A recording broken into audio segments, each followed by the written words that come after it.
Dobrý deň, vítam vás na našom kanáli. Ja som Henrieta Paholíková, konzultantka kliniky. Klinika Fajde sa zaoberá transplantáciou vlasov už 14 rokov. Dnes tu je s nami náš zákazník Matúš, ktorý absolvoval transplantáciu vlasov pred 9 mesiacmi a je naším spokojným zákazníkom. Vítajte, Matúš. Ďakujem za privítanie. Ako sa cítite? Už veľmi dobre momentálne, takže dobre. Kedy ste začali uvažovať nad transplantáciou vlasov prvýkrát?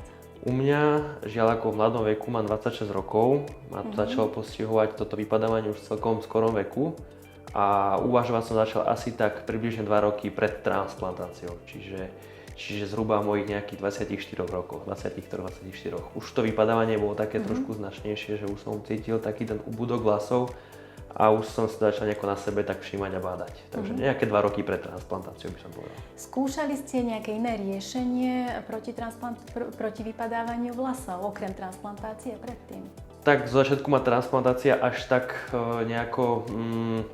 nebral som to až takú nejakú poslednú možnosť, alebo respektíve bral som takú poslednú možnosť pre mňa, ale najprv to boli nejaké návštevy u dermatológa a samozrejme internet toho je plný v tejto tematike, čiže veľa som si najprv o tom čítal, boli rôzne domáce recepty, to som ale neskúšal, čiže na takéto veci som sa nedal.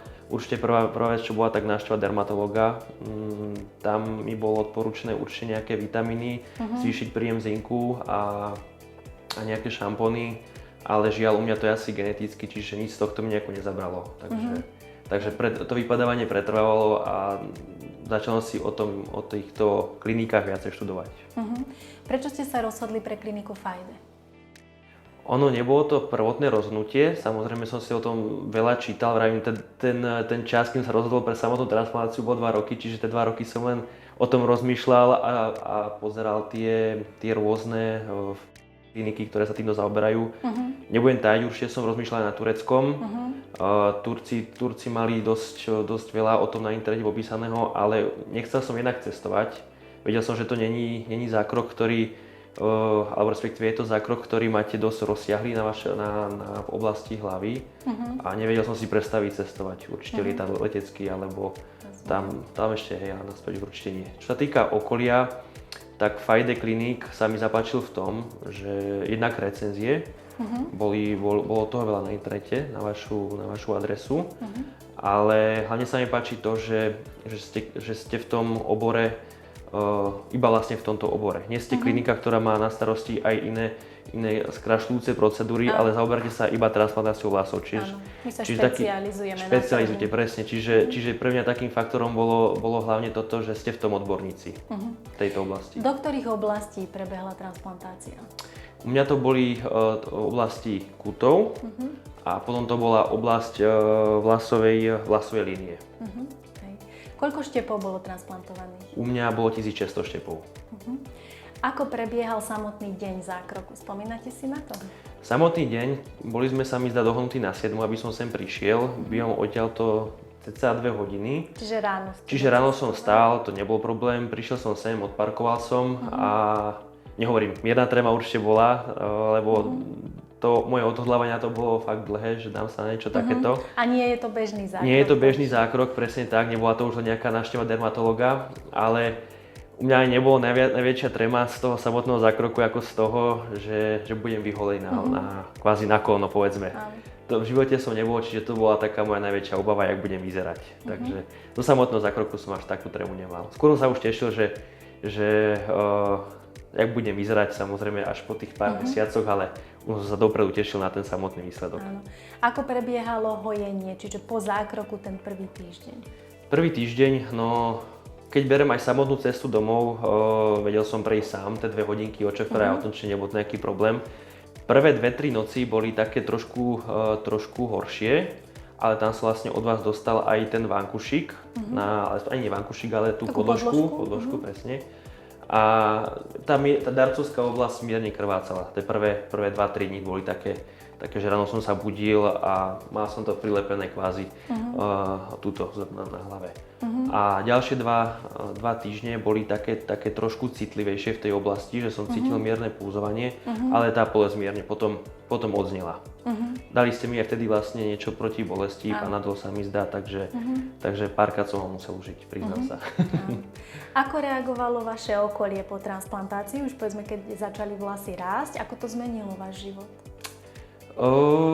Tak najprv si každý všimol, jak vravím, bol som prvýkrát takto vyholený na koleno, čiže moje bližšie okolie si to hneď všimlo, pýtali sa ma. Ten účes, samozrejme, jednak aj dosť bili do očí tá prímovská oblasť.